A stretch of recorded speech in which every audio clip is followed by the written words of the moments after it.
ரமதான் வந்தால் தான் நமக்கு குர்ஆன். இன்னொன்றையும் சொல்கிறேன், ரமதான் என்பது வணங்குவதற்கு, ரமதான் என்பது ரமதானை வணங்குவதற்கு உள்ள மாதம் அல்ல.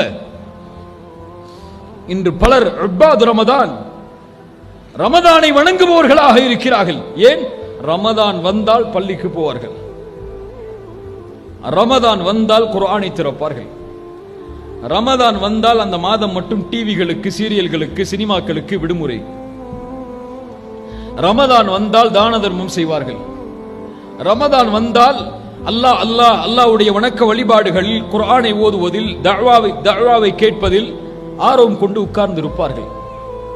எப்போது ரமதான் முடியும் என்று காத்திருப்பார்கள். ரமதான் முடிந்தவுடன் ஆஃப் செய்யப்பட்டது ஆன் செய்யப்படும், தொடர்ந்த தொழுகைகள் விடப்படும், கொடுக்கப்பட்ட தான தர்மம் நிறுத்தப்படும், குர்ஆன் ஒரு பெரிய பட்டுப்புடவையில் மடிக்கப்பட்டு செல்ஃபின் மேலே வைக்கப்படும். இவர்கள் எல்லாம் ரமதானை வணங்குபவர்கள். இவர்கள் ஒருபோதும் அல்லாஹ்வை வணங்கியவர்களாக மாற முடியாது.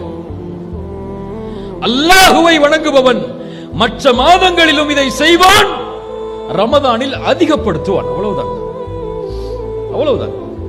குர்ஆனை ஒரு நாள் 10 பக்கம் ஓதி இருப்பான், ரமதானில் ஒரு ஜுஸ்ஐ ஓதுவார்.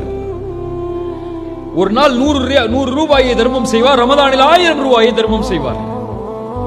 இரவு வணக்கத்தை விட்டு விட்டு தொழுவார், ரமதானில் தொடர்ச்சியாக தொழுவார்.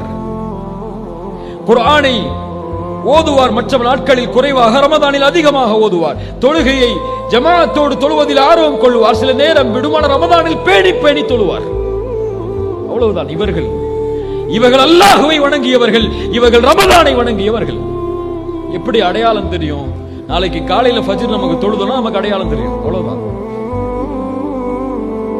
ஒவ்வொரு தொழுகையும் ரமதானில் தொழுதது போன்று ரமதானுக்கு பிறகுள்ள மாதத்தில் தொழுதால் அடையாளம் தெரியும். அல்லாஹ் பாதுகாப்பானாக.